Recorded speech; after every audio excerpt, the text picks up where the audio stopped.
Maybe that's a bit better. All right. Okay. Can people hear me? Hopefully, yes, maybe. Um, anyway, hopefully you can hear me. If someone can give me a sound check at some point, that'd be great. But good afternoon for another Sunday afternoon live stream. I'm as of right now, I'm actually leaning more towards the 5 p.m. It does make it a little bit later for me, but I'm able to get everything done in the morning so that I can kind of focus on this and prep a little in advance. Uh, so for the foreseeable future, I'm planning on doing these Sunday at 5 p.m., but I'm open to ideas if people have preferences. I can try and accommodate them, but I can't make any promises. But with that aside, the August Fish Room Tour is out, and okay, perfect. Sound check is good. August Fish Room Tour is out, and I am planning on working on another muscle group video. I think it's going to be biceps tomorrow. So hopefully sometime this week I will have that out to you all, because I know I'm a little behind with some muscle groups. So I do need to start working on putting some more of those out, but I will be working on that more now, kind of in the middle of the month where I don't have too much other filming going on. Anyway, what we're talking about today is intermittent fasting and why you should do it. So hopefully by the end of this, I've at least made a decent enough argument where you might consider trying it. Whether you want to lose weight or not, I think it is a very powerful tool or lifestyle really to have, and there's a lot of science backing it that says it is very good for your overall health. And we'll talk a lot about those benefits today. If we have enough time, I'll kind of try and touch on my experiences with doing it, because I've been intermittent fasting since I was a senior in college, so 4 to 5 years at this point. So it's been a long time, and it varies a little bit day to day on how many hours I'm doing it. It's not super strict, but at 16 minimum is pretty much happening every single day for the last 5 years. Anyway, so we'll talk about the types, what you can and can't have while you are in a fasted state. We'll talk about the benefits, maybe my experiences, but if not, I will do that in a separate talking head video that you all can enjoy, maybe, about my history in doing this and what I found, and my personal reaction to intermittent fasting. So we'll see if we have time for that, but I'm not going to try and push it because I know this might take a little bit. And then we'll finish off with lifting while fasted, because I am a firm believer in it, and I pretty much, if I'm going to work out, it's in a fasted state, and maybe some other future references that you can look into if you have some interest in this and want to kind of do a deeper dive. I do have some sources that would be very helpful, and I find rather entertaining, that talk a lot about intermittent fasting. All right, so with that all concluded, let's get started. So the types, the way I'm going to view it, there's only really 3 types, but there's a lot of wiggle room within each type. So the typical one most people think of is going to be your 16 and 8, and that's your 16 hours of fasted and 8 hours of eating. But that can go all the way up to about 18 and 6, with 18 hours of fasting, 6 hours eating window. Of course, the deeper or the longer you fast, the deeper benefits you will get. And we'll talk a little bit more about that in a second.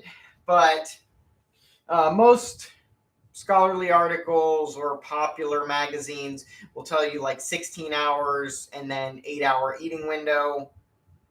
I think It's for me, it's really what is convenient. That ends up being, on my weekends, it's a 17 and 7 typically because I'm around the house a lot more, so I can eat a little bit earlier. But on a work day, if it's a real long day, there's some times where it's 5, 6 o'clock before I have my first meal or any source of calories.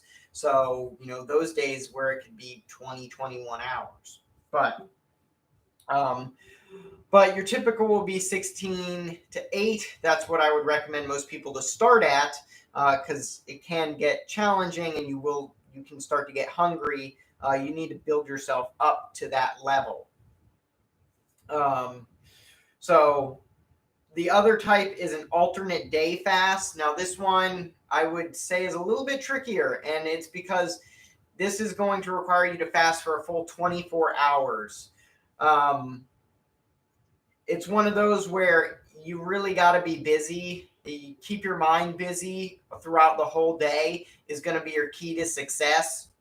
Start at 8 o'clock at night when you go to bed, and then be ready to eat either 8 o'clock the next day, or if you can push it, you can even fast the whole day and then the following. So to make it more simple, it would be like Monday, you eat a normal day. Tuesday, you don't eat at all. Wednesday, you would eat and continue on throughout the week that way.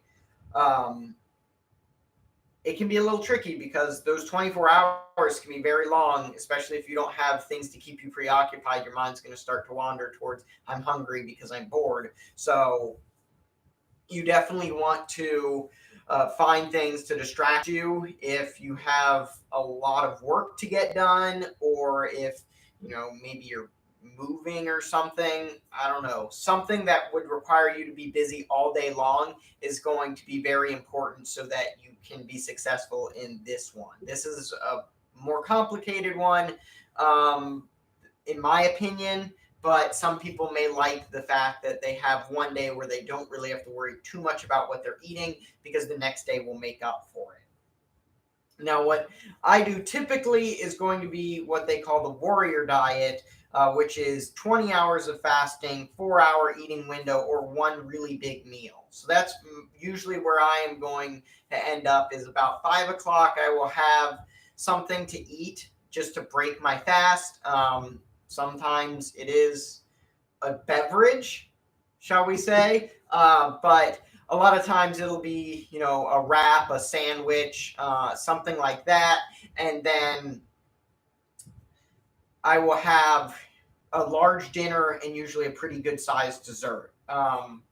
So that's going to be over a 4-hour or even sometimes less eating period. Some people like to just have one really large meal. If there's a popular Instagram guy, I think his Blake Diet is what he's famous now for. But it's basically the warrior diet. He eats one very large meal late at night. They are usually crazy creations, but he'll sit down and over the span of an hour and a half, probably wolf it down, and that's his one meal, and then he goes to bed. So don't be fooled by the name. It's the same concept, but there are a lot of great benefits, and he is a great testament to it. If you look at the Blake Diet, you can see that he is in very good shape. And so, he does that with long periods of fasting and some exercise that he finds enjoyable, which I think a lot of the time is bike riding. And there was a former MMA fighter who used to only eat one meal a day. I can't remember who it was, but if you look up MMA fighter one meal a day, I'm sure you'll find the article.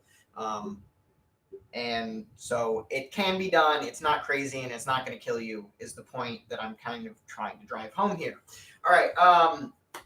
So what can you have on a fast if you've never fasted before, or if you're really unfamiliar with intermittent fasting? Obviously, water is going to be your cornerstone to all of it. You're just going to drink lots of water.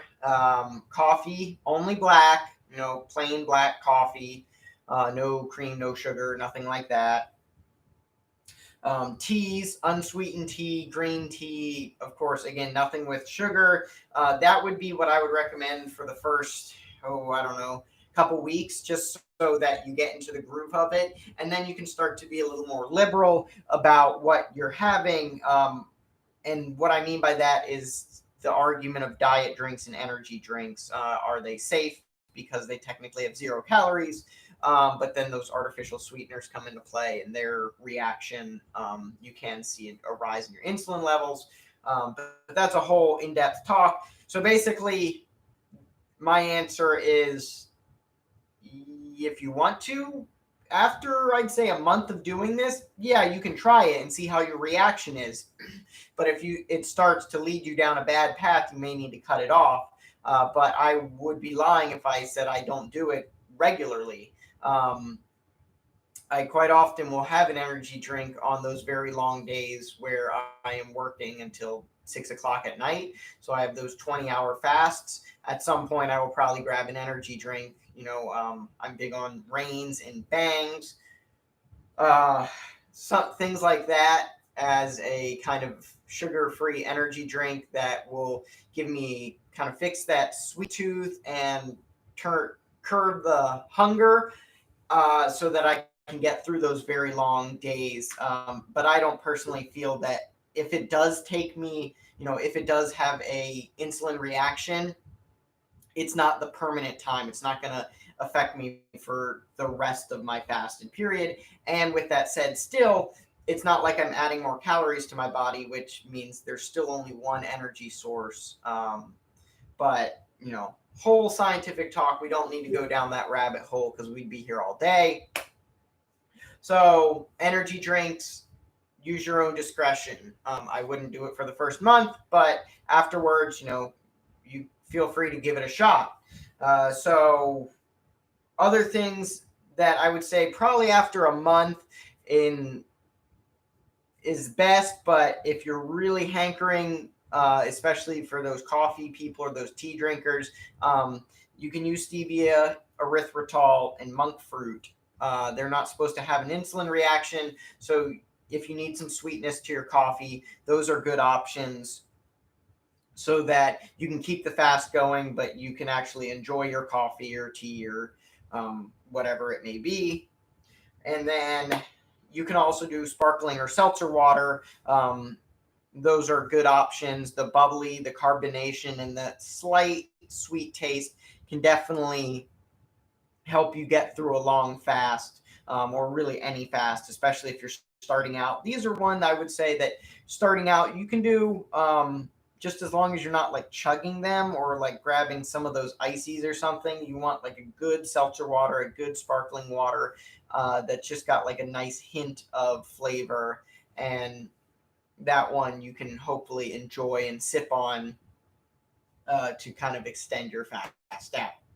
So, now the most important part, benefits. A lot of these I came up with through my personal experiences, but there's a lot of them, and a lot of medical and scholarly articles online where you can do more research, to find out even more benefits, because this is just the tip of the iceberg, and there's so many more benefits that intermittent fasting can have on the body. So that's why I highly recommend doing it. Not only that, but if I would say recommend looking into it, because there's probably, you may have a medical condition or even aches and pains just in general, and intermittent fasting will help. So anyway, the benefits. Convenience is the first one. As I said, I generally, when I'm working, I'm just keeping busy, moving from one place to another, taking care of fish tanks. So I don't have a lot of time to stop and grab a meal or even swing into places. So I regularly will, or pretty much every day, I just keep on moving. So intermittent fasting allows the convenience of I can skip a few meals and it doesn't bother me. I don't start to get hungry or really hangry, if you will. So that alleviates a lot of pressure off my day-to-day life of I don't have to worry about stopping to eat. I can just keep focused and keep going. Now, with that, mental clarity is probably one of my favorite parts about intermittent fasting. And I can almost tell the difference after I've eaten something, or sometimes if I've had sugars during my fasted period. Sorry, burpee.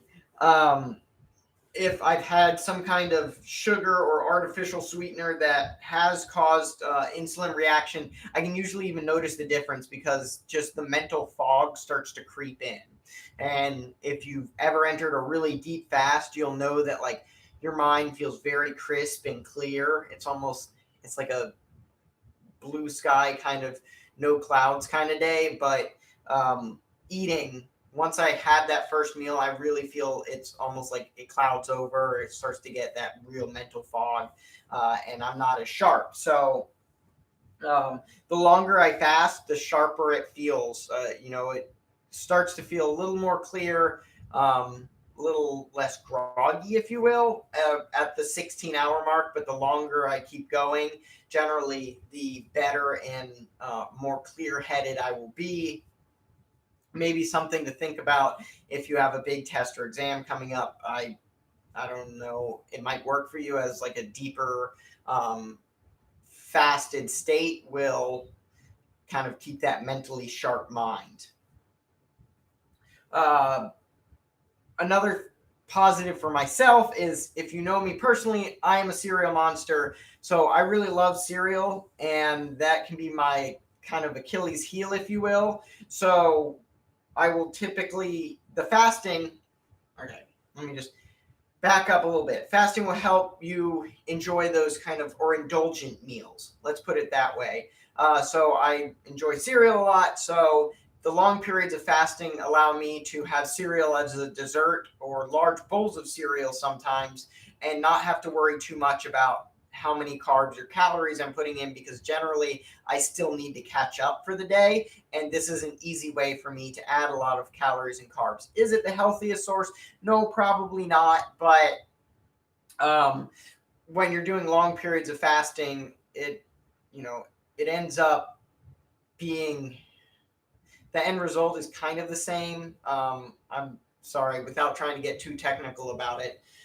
Anyway, so those sweet treats, just knowing that you're fasting, you still need to get the same amount of calories in, or macros in per day. So those extra sweet treats can actually be helpful in some cases if you're doing very long fasts. So it allows a lot more wiggle room when you are doing intermittent fasting to enjoy those sweet treats, especially for people who like ice cream and things like that. All right. Much less aches and pains.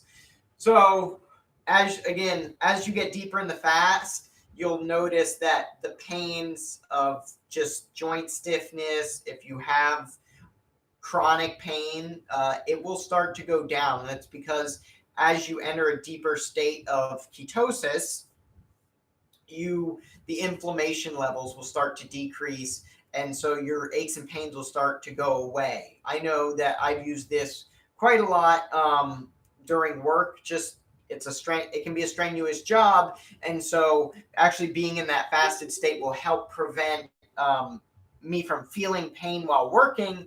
But also it can help prevent injury, because there's a lack of inflammation, so you're not as likely to injure yourself. A very helpful point when working out as well, but we'll talk about that in a second. Now, despite this is going to kind of seem counterintuitive, but just take my word for it. The longer you fast, the more energy you will have. Typically, being in a fasted state is going to allow you to, that clarity and that lack of inflammation is going to make you feel much more alert, much more lively, and you will have more energy. I typically will have an abundance of energy, and when I start to get tired or worn out, that is typically because I've had my first meal. If you've ever heard the term the itis, or familiar with that, then you know that one meal can kind of get you sleepy, want to kind of take a nap. And so fasting will allow so that doesn't take place.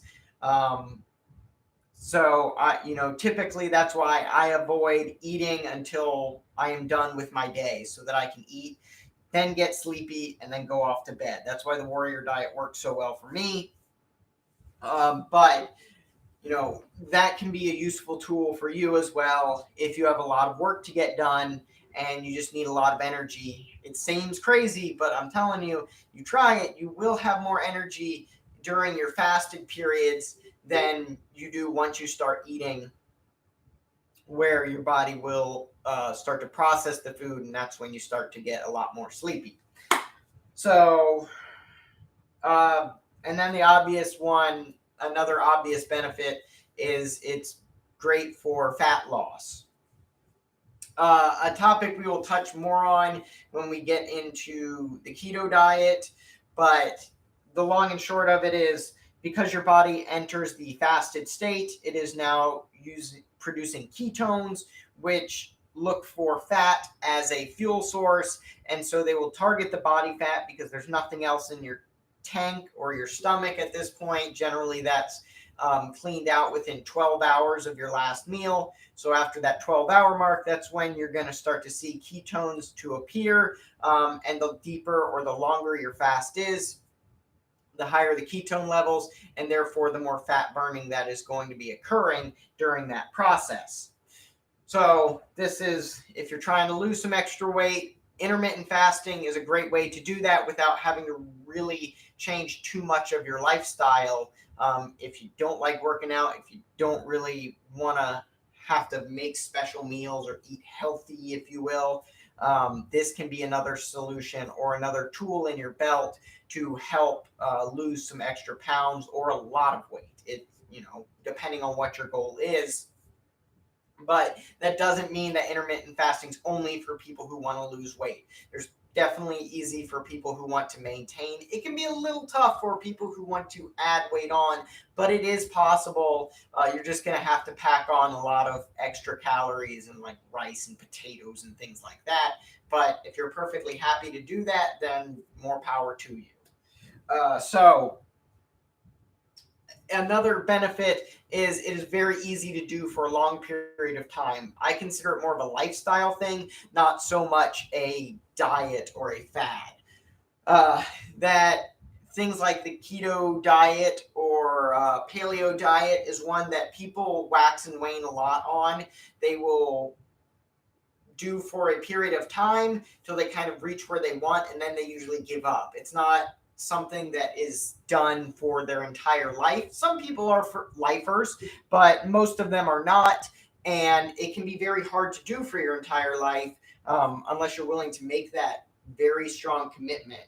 A keto diet for life means you're not buying Ben and Jerry's at the store anymore, or going and getting donuts or anything like that. So that can be hard for some people, but this intermittent fasting is something that can easily be done. It doesn't have to be done all the time. There's periods, generally on vacation, where I will maybe not intermittent fast every day, depending on what's going on.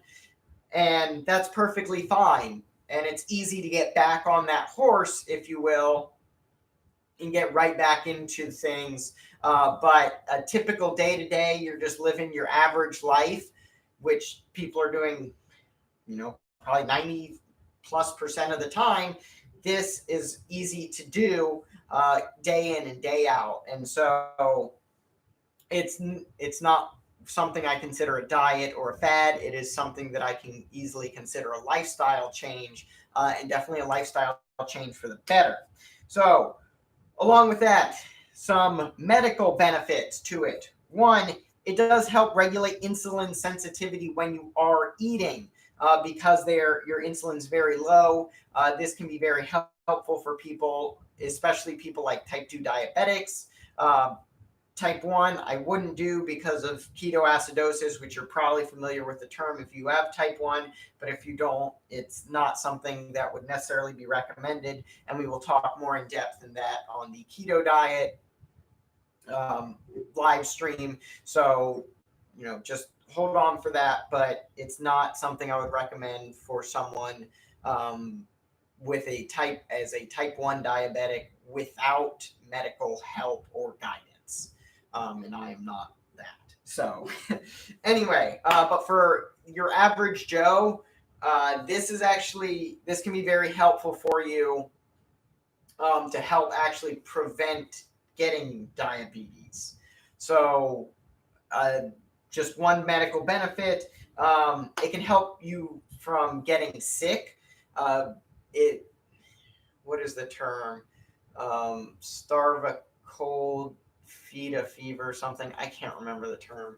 But it the I'm trying to think of how to phrase this in a non super scientific way. But basically, the fact that your body is functioning at a more clear, more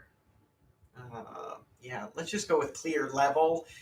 Less inflammation, more mental clarity, all of these things, and it's not focusing on processing food. It allows for your white blood cells to work much more efficiently and easily to remove any possible bacteria and pathogens.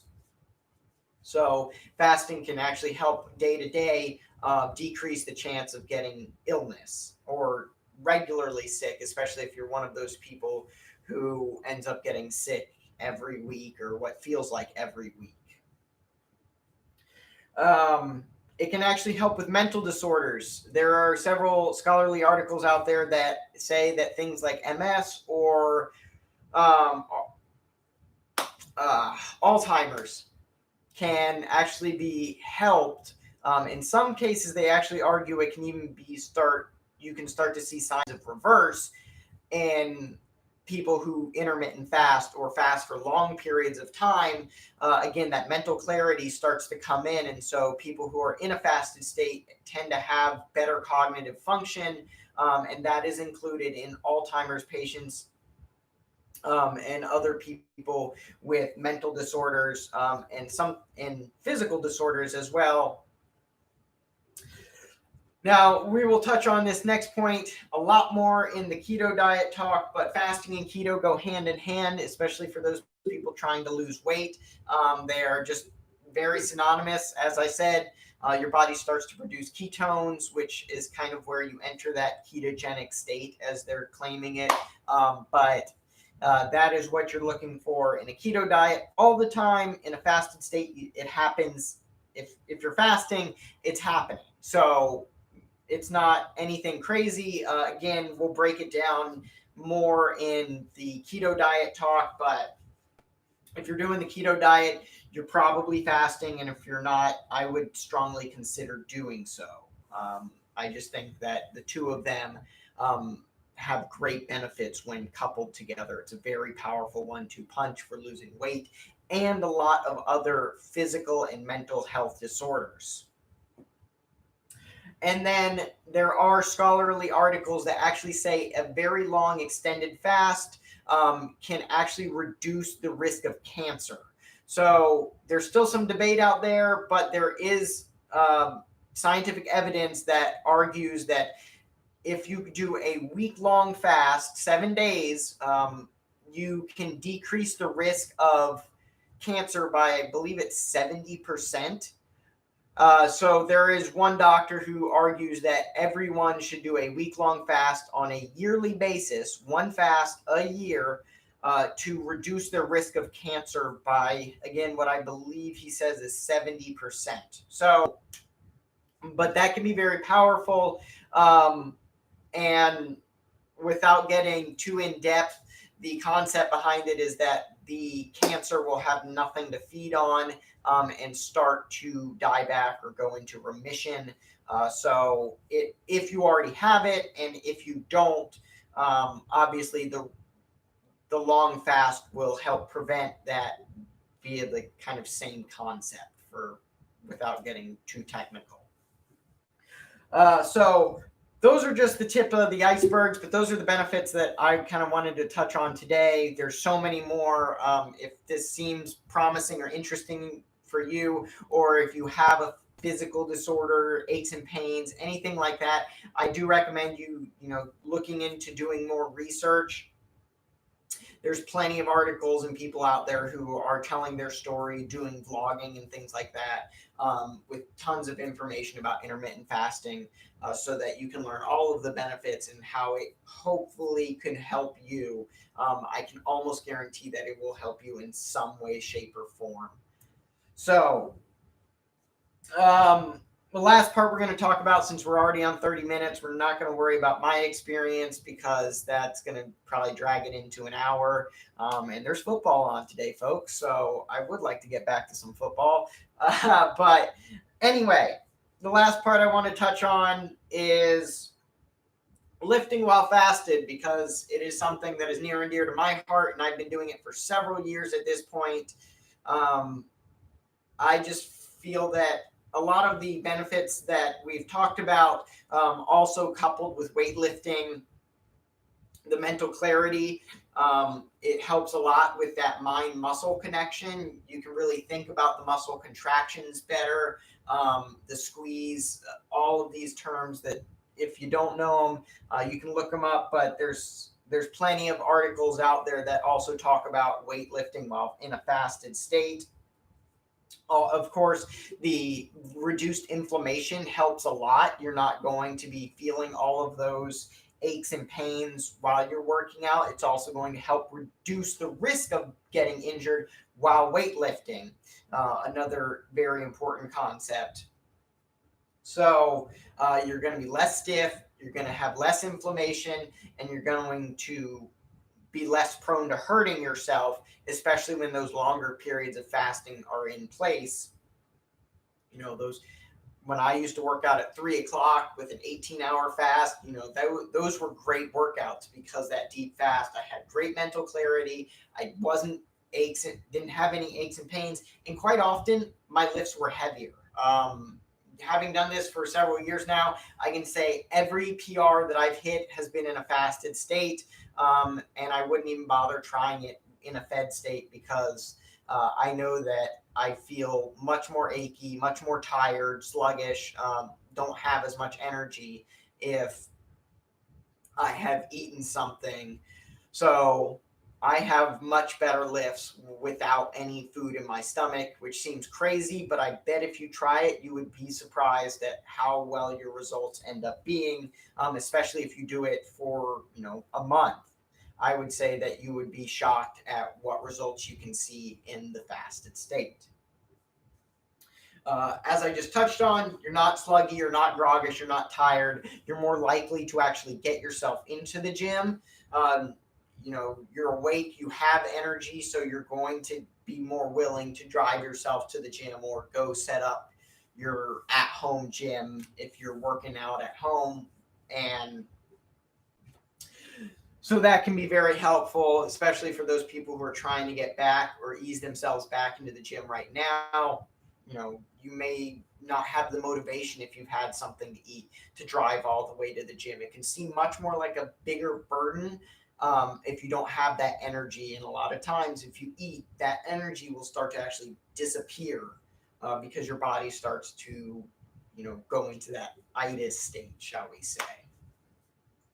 And then for those people who are, serious into weightlifting or took my advice with last week's tips and tricks, and they're doing progress photos, fasted workouts or progress photos after a fasted workout are going to be the best photos you get. I can tell you from experience, your water weight's gone, you're at your lowest body fat at that point. So you're going to have great progress photos. So if you need some encouragement for yourself and you're fasting and then working out, pictures right after that will look really good. And I know you're thinking, well, there's no like protein or anything in there, so I'm gonna look really lean. But that workout pump that you'll have will still be there. So you'll get really great progress photos. And that's great for some people who are entering competition and things. These fasted state photos can really help point out where you're in a deficit because of all that water weight is down and you're going to be at your lowest body percent, at least for that period of time. So it can point out any lagging bits that you need to work on. But for most people, you don't really have to worry about that. But it is a good time to get good progress photos, either to show off with other people or just to make yourself feel better. That's another great benefit. Now, I've talked a lot about the intermittent fasting, various types. Hopefully, I've at least piqued your interest, and will do some further research. As I mentioned, there's plenty of scholarly articles out there, plenty of websites, things like bodybuilding.com, and plenty of YouTubers out there who talk about intermittent fasting way more in depth than I do. So I would say definitely do your own research, start looking around. Almost every university is going to have some kind of scholarly articles talking about intermittent fasting. It's a very hot topic right now. But one in particular that I would like to point out, because it is definitely enlightened me a lot and got me interested more so into intermittent fasting, and that would be Jimmy Moore. He writes a keto diet book and a cholesterol diet book. He's a YouTuber. I'm sure he's a public speaker, but he's also got a great podcast called Fast Talking with Jimmy Moore. And he has scholarly doctors come on. They talk in depth on various aspects of intermittent fasting and the research that's now coming out, and a lot of other more in-depth conversations about specific mental and physical disorders and the results they're seeing with people who are intermittent fasting and doing that. It does talk a little bit about keto. Again, they're very hand in hand. Jimmy Moore is a very big ketogenic diet advocator, so they will touch on that a good deal, but they have a lot of important information about intermittent fasting. So that would be my recommendation. If you're more of a visual person, plenty of YouTubers. There's definitely books out there on it, or just scholarly articles you can read if you're more of a reader. But if you're like me and you find yourself in the car a lot, a good podcast is something that makes the hours fly by for me. So Fast Talking with Jimmy Moore would be a great recommendation if you're trying to learn more about intermittent fasting. All right. So that's not too bad. It's about 40 minutes. If you have any questions, of course, leave a comment. I will be happy to talk more in depth about any of this stuff. Again, I've been doing this for about 5 years, so I have a lot of personal information that I can give you about any questions you may have about intermittent fasting, or if you have fitness or aquarium questions, you can leave a comment down below. I'll be sure to get back to you. If you found this video enjoyable, educational, somehow beneficial, hopefully it'll change someone's life, then a thumbs up is greatly appreciated. If you find this content helpful, enjoyable, educational, and you're not already subscribed, I do these live streams every Sunday. Again, I'm looking to be doing them around 5 o'clock again. But I will also be putting out muscle group videos for at-home workouts. I talk a lot about fish tanks, if you're into that kind of thing. And I will be doing lots more videos on talking about my experiences intermittent fasting, and other videos involving nutrition and fitness as well. So you can always subscribe to my page, and you will at least get one video a week in these live streams, if not more. And I will be working on that muscle group video for biceps next. So hopefully that will be out this week, and I'm going to be trying to, at least get several of them recorded, hopefully this week, if not this week and next week, and then I can start working on just slowly putting them out 1 week, or sometime maybe even 2 a week, for however long until I run out of them. So that's all I've got. You all hopefully will enjoy the rest of your Sunday afternoon, evening, getting ready for the work week again. Enjoy some nice football if that's your cup of tea. And I will see you all in the next video or live stream. Until then, take care.